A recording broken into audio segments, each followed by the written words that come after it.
Coffee's on. Great, thanks. I'll need it if I'm gonna finish this by tomorrow.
The continuing freezing rain and heavy snowfall have necessitated a winter storm warning in the entire tri-state area.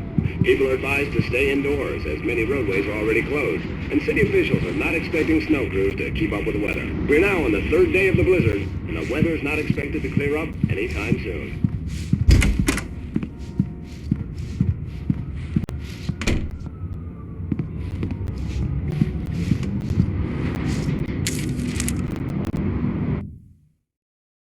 It's true what they say about the fall and the sudden stop at the end.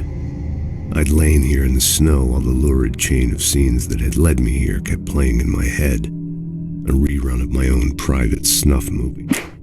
This was a late goodbye. 13 years after I'd gotten my revenge, it had finally caught up with me. It had been a long time to bear the pain. My blood painted the snow red. A gruesome slushy dissolved all the scattered painkillers and leisurely dripped down to the sewer, mingling with the bile of the city, becoming one with it. I can see them now, my wife and my baby. Honey, I'm home.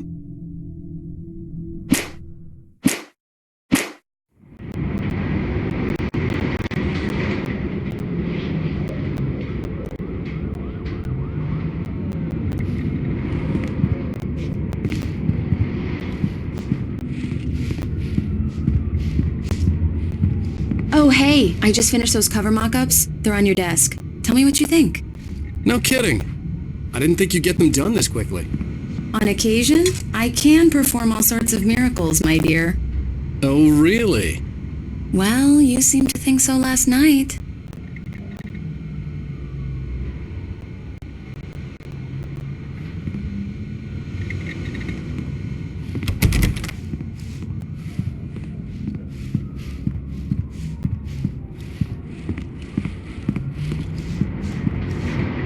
These look really good. Oh, sure, until Barry gets his hands on them. Which, by the way, will happen over my dead body. The last time was the last time. Oh, and speaking of Barry, he called.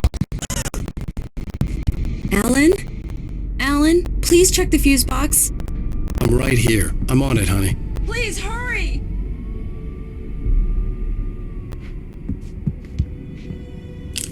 Honey, it's a power outage. I've got the flashlight. Okay. Hi. You okay? I'm sorry. It just really spooked me. Don't worry. We'll just break out the candles. I know it's stupid, but it's just... especially when I'm not prepared for it, you know? It gets to me. I love you. Tell me a story, writer.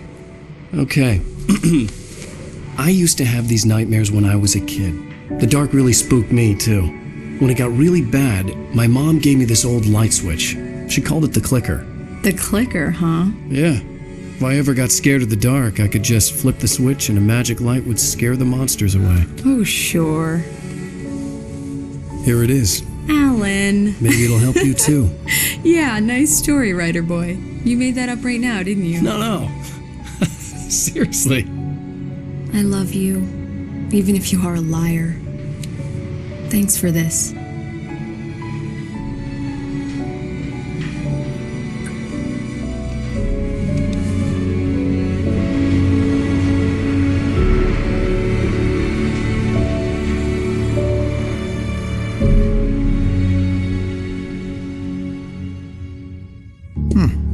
How do you feel, Mr. Wake? Any nausea, disorientation, anything like that? Mr. Wake, how are you feeling? I'm okay. My head's fine. I had to lie about my headache and memory loss. He'd send me to a hospital for tests. I couldn't leave without Alice. Very well. I don't think you have a concussion, but you've obviously been through quite a shock. You should take it easy for a couple of days. Thanks. Well then, Mr. Wake, we're done here. If the pain gets any worse or you experience any other symptoms, you should come see me. I'll let you get on with it then. Sarah, Sheriff Breaker, is waiting for you. She's very good at her job. I'm sure she can locate your wife in no time. Doc Nelson was the image of a small-town doctor. Sheriff Breaker had called him to the station to take a look at the cut in my head.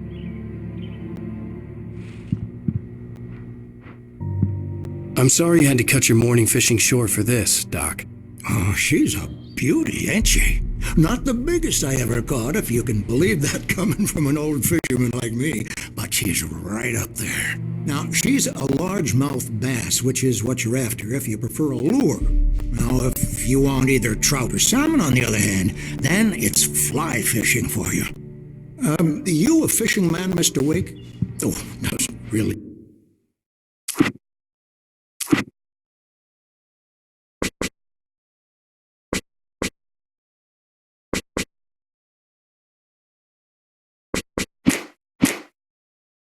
matter, I suppose, but it can be very relaxing out there. You can't get me off the water this time of year. Closest thing to heaven.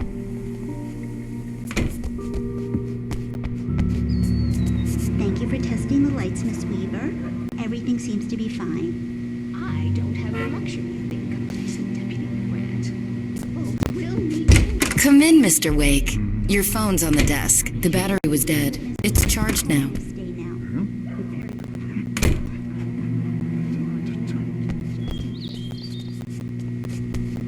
Your phone, Mr. Wake? Have you started looking for my wife yet? My men are already on it. Now, can you tell me what happened? I'm not sure. I can't remember. We were arguing. I walked out of the cabin. The cabin on Cauldron Lake? How did you end up at Stucky's gas station? I wanted to tell her what had happened last night, but I couldn't. She'd lock me up. Excuse me. I need to take this. Hello? Alan, please help me. Alice? Stop talking to the law. You'll do exactly what I say if you ever want to see your wife again. Who is this? Go to the back lot. There's a hole in the fence on the left. Look inside the junker. I left a little something there to convince you we're all on the same page here. After you ditch the cops, you're gonna meet me in Elderwood National Park. Mr. There's a Wake, can I spot help called you with Lover's anything? Peak. Midnight. Don't do nothing stupid, pal. We're watching you. I need to get some air. The sheriff said I could go out back. I couldn't go anywhere yet. Mr. Wake, I had to play along with the caller. corridor. Alice's life was at Just don't mind stake. Walter in there. He's one of our regulars. Hey, can you turn the lights on? The deputies, they don't understand. They won't listen to me. I need it to be bright in here. In spite of its human mask, to describe the dark presence as intelligent would have implied human qualities on something decidedly inhuman. Nonetheless, it found the one spot in the diner that was dark enough. Some light spilled into the corridor, ravaging it. But it took the pain. Horrible as it was, the writer would soon fix that. He would be coming to the one place where it still had power.